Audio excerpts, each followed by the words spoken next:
As you know, all this week we've been taking you up to Dunlap, Tennessee to focus on the many great businesses that are up there in Dunlap. One of our first visits, actually, when we recorded everything, was going to the Cookie Jar Cafe.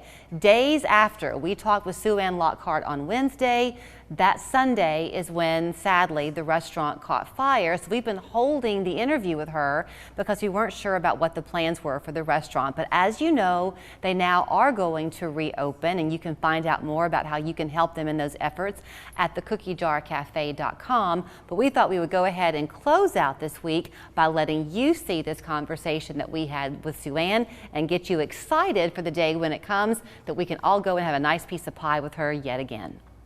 So I know as we're taking this tour of Dunlap, so many of you have been thinking, when are you going to the Cookie Jar Cafe? And the answer is right now. We are inside the restaurant talking with owner Sue Ann Lockhart. Kind of a slow time in your morning, so thanks for letting us come in. It is, absolutely. We're glad to have you today. So I had no idea on our drive in quite the family story behind this restaurant. 21 years you celebrate this year. 21 years. And everything on the menu, do I have this right, is a family recipe. It sure is. Some of it we created after we opened, but everything we use here, it was a recipe that we've used before. So. You know that you're famous. I mean, you know, people seek you out, and they have been for a long time. They do. And they know they're going to come for the desserts and the home-cooked meals and the sense of nostalgia.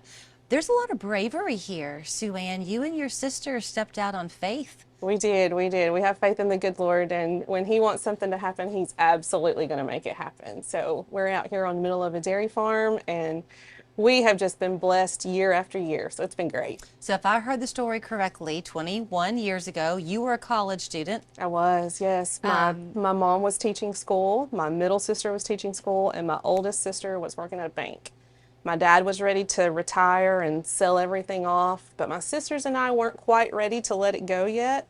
So we decided to do more of the agritourism type stuff, but with the community's input and my grandmother's famous recipes, we ended up with a restaurant. Your grandmother's name was Ruby. It was, And yes. you said she had long been famous in these parts for all the food she made because y'all had the farm and she would feed everybody. She did. Everyone in the community knew at 11 o'clock sharp that she would have lunch on the table, and we're talking 2 or 3 meats and 10 or 12 vegetables. It was wonderful. The old way. The old way. So, okay, y'all have had to embrace the new, and you are using the internet and social media to reach people. So on a given day when you come here, you will probably find more out-of-towners than you will locals. We do. We have quite a few. About 75% of my clientele comes from out of town now.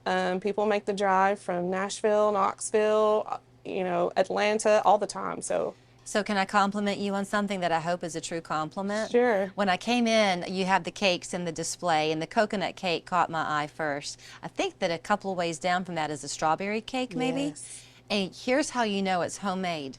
There's just ever so slightly, you can tell, a little tiny bit of a tilt. Yes. That means it's going to be perfect, right? Yes, ma'am, that's for sure. I have one full-time lady, and it's actually my niece, and she does most of the desserts. And then we've hired a few more doing cakes and cupcakes and strawberry stuff. And when strawberries are in season, we try to use them as much as possible, and they're probably some of our most popular desserts. So talk about your grandmother a little bit and Okay. some memories you have of her. What's your first cooking memory of your grandmother? Do you have one? I do. She used to make this amazing bread pudding, but it wasn't anything like you're normally used to with the rum sauce. It was more like a custard, but she would have it waiting for us when we got home from school, and it was one of my absolute favorites. Is it on the menu? It's not here. We have done it in the past, but I'm missing something. I can't find the recipe, so there's some little something in there I can't quite get right yet. Well, Ruby couldn't reveal all of her secrets. Of course not. The name Cookie Jar, that's kind of the inspiration of is it your middle sister? It is. My middle sister, Bonnie, she started collecting the jars years before we opened, and as we were trying to get settled in, we were moving houses, and my mom decided to build a shelf and put them up in here, and here we are. And the name grew stuck from there. It did. You know that people are traveling in, so you want them to have the experience that y'all were lucky enough to have growing up. So you've kept that rural feeling to it. When you come in, the dairy farm is still in existence, so you can watch the cows. You can sit on the front porch and take your time.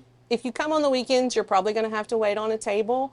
But we have an app that lets you roam the facility, and we'll text you when your table's ready, and it works out great. Part of that roaming includes a petting area. It does. We have a petting zoo. We've got all kinds of little miniature animals up there, and they usually put on a show for you, so be prepared to laugh as you walk through.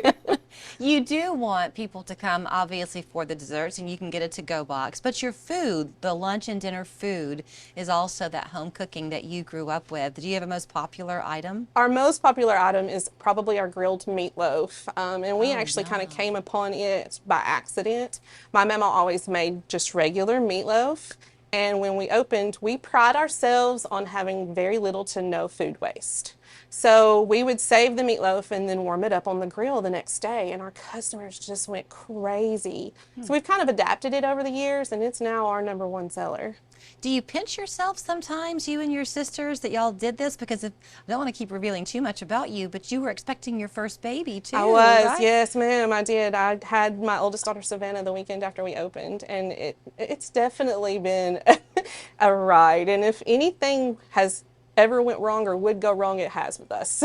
Well, I bet that people lean to you in the community because here y'all grew this business from the ground up on faith. You're used to tourists coming your way.